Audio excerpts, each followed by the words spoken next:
Hey guys, once again welcome back to Junaid Tekwala. In today's video, I will show you how we can protect our Notepad++ file from any unwanted edits, unwanted changes. By default, you can remove Notepad, you can add something in your Notepad.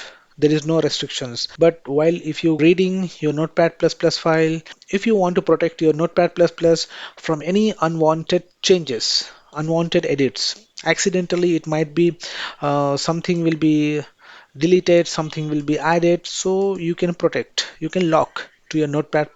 How we can do it? Go to the tab, right click, and here we have this amazing feature, read only. Just check it. Okay, so now try to remove.